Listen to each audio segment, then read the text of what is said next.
I'm almost positive this engine was redone. I don't know if you guys can see that. It's the 31323T. I don't know how to tell or check to see if this engine was redone, but I mean, even the pan bolts are like brand new.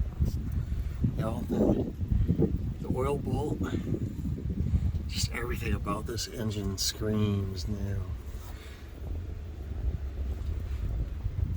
Remote oil. It says Olen. If you guys can see that. No idea what that means.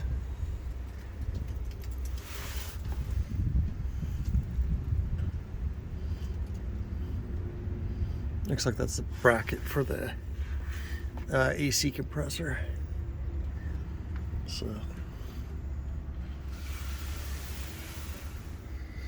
yeah, everything looks really good right here. This is kind of bad.